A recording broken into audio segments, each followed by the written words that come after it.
Убавата глувчица. Во градот на глувците се роди убавата Пепина, најубавата глувчица меѓу сите кои во него живееја. Во моментот кога почнува нашава приказна, таа беше девојка за мажење. Поради незината нежност и привлечност, по неа се занесуваа не само глувците од север и југ, од исток и запад, туку и многу други животинки што ја познаваа. А младите глувци од градот постојано зборуваа за незината убавина и бојата на незините очи. Толку многу се зборуваше за убавината на Пепина, што и сама почна во тоа да верува. Гледајќи дека толку и се воодушевуваат, стана горделива и предизвикуваше завист. Еден ден Дон Бурито, едно прекрасно магаре, кое не сакаше со никого да се држи, го облече својот нов капот и откако добро ги исчисти копитата со новото шамиче, го зеде бастунот и се упати кон куќата на Пепина. Таа истовремено беше во градината, стоејќи пред огледалото, а и загрижена дали трепките и се доволно големи за да ја прилегаат на убавината. Дон Бурито полека и приде и ја поздрави. Добар ден, глувчице! Таа скокна и свртувајќи се кон посетителот, му го покажа убавиот и раскошен фустан, кој се развеа околу неа како нежен облак понесен од ветрот.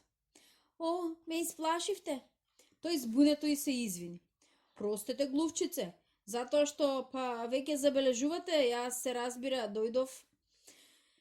Замолчи посматрајќи ја со восхит. Глувчицата, забележувајќи дека му замре говорот, праша. Зошто дојдовте, Дон Бурито? Јас се зацрвени од срам. Како што знаете, се уште не сум се оженил и моите соседи ми велат дека треба да си најдам жена според себе. А јас, како што знаете, сум мош нечесно магаре. Моите соседи велат дека има малку магариња какво што сум јас. И јас, како што знаете, каква врска имам со сето тоа, драг мој пријателу? Ете дојдов токму и за тоа да ве прашам, дали сакате да ми бидете жена? Глувчицата размрда весело со опавчето, со сета своја нежност со која го занесуваше жителството на градот на глувците. Се насмеа подбивно, фрлајќи поглед на мазните копита од посетителот. И свртувајќи му го грбот на Дон Бурито, рече: добро, ќе се омажам за вас ако погодите каква боја имаат моеве очи. Очите, се обидуваше да се сети магарето. Мислам дека вашите очи се сини. Не, моеве очи имаат пламена боја. Изгубивте. Имам лоша среќа, глувчице. И уште нешто. Ако имате дете, како ќе го успивате? Ке му пеам и Дон Бурито почна да рика толку страшно што глувчицата мораше да си ги затне ушите. Страшно, не можам тоа да го поднесам, заминувајте брзо. Седна младата глувчица на тревата во градината и почна да ги везе рабовите на шамијата. Можам ли да влезам, драга глувчице? Се слушна глас од портата. Тоа беше сеньор Пато, господин Патор, кој секогаш беше со добра волја, а тој ден уште повеќе отколку обично. Гледам дека сте премногу задоволни, забележа убавата глувчица.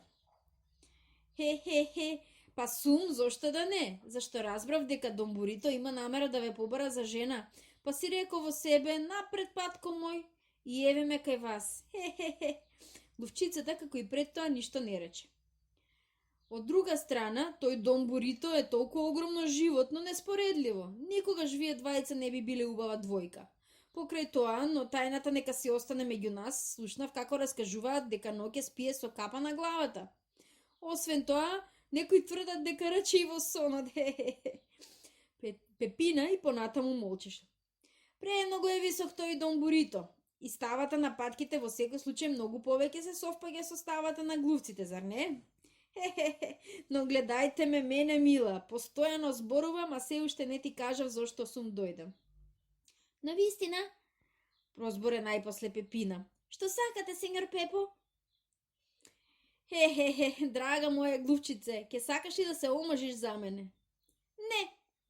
Па ќе волите, ама не ми објасни зошто? Јас имам нешто заштедено, имам своје двориште каде што се сончам, а и самиот нема што да кријам, не сум за фрлање, објаснуваше патрот, не без возбудување.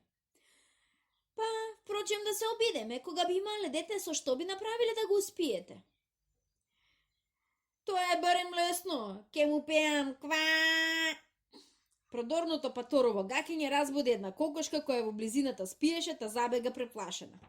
Дури и глувчицата си ги стави рацете на уши, не можејќи да го слуша тоа нескладно паторово пеење. Надвор одовде, со тој глас мислиш дека ќе го успиеш? Заминувај од мојата градина и немој да се осмелиш пак да ми дојдеш со такви смешни намери. Сењор Пато си замина многу незадоволен. Во лутината и не забележа дека некој се смее зад од градата.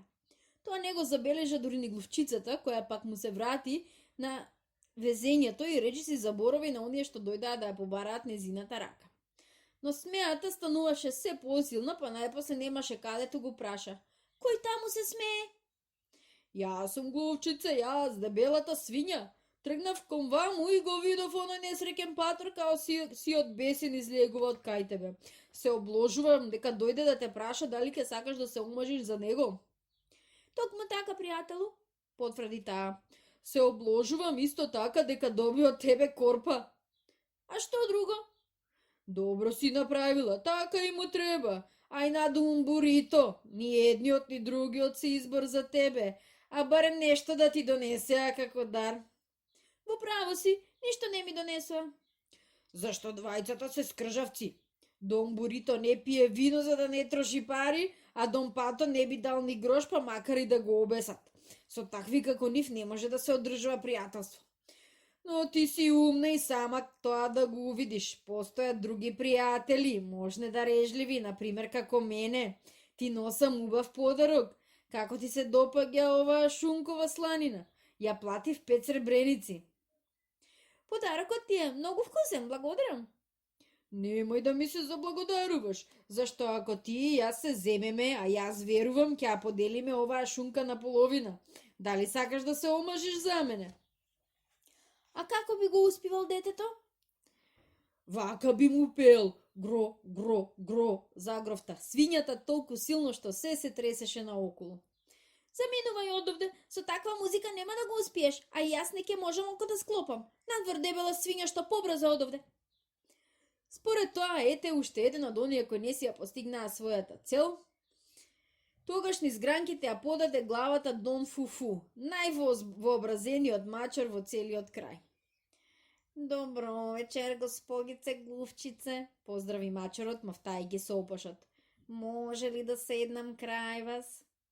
Добро вечер, можете, немам ништо против, повелете, му одврати глувчицата. Мачарот почна да се оближува, посматрајќи ја глувчицата и полека приближувајќи се во незината близина. Младата глувчица не свати во каква опасност се наоѓа. Мислеше само на тоа дека и мачарот, како и другите пред него, магарето, паторот и свињата, и се восхитуваат на незината убавина и дека од него не треба да се плаши. Затоа се изненади кога слушна шепот покрај себе од спротивната страна на огара. Некој изборуваше тивко, но многу возбудено. Глувчице, глувчице, не верувај му, бегај, мачарот Фуфу е многу лош и се подготвува да се нафрли врз тебе. Ако те зграбчи, ќе те проголта во еден залак. Глувчицата погледна околу себе, но не виде никого, а кога ја сврте главата, смрзна од страф од погледот на мачарот. Внимателно се приближуваше и алчно си ги оближуваше мустаките. Брзо, глувчице, бегај, бегај да не биде доцна. Кој би можел да биде тој непознат пријател? Глувчицата немаше долго време да размислува, зашто предупредена од опасноста, побрза навреме да се скрие пред мачарот кој беше подготвен на скок на неа.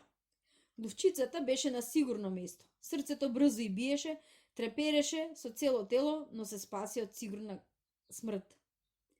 Глувчица, фала му на Бога, се слушна глас. Кој си ти? Праша таа. Јас сум Перес, малиот полски глушец. Многу ми е драго што се спаси од сигурна смрт. Полскиот глушец Перес набра китка љубичици и ги даде на Пепина велејки.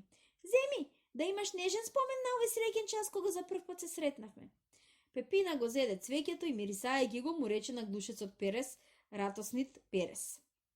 И мене ми е драго што те запознав, пријателу, и никогаш нема да те заборавам.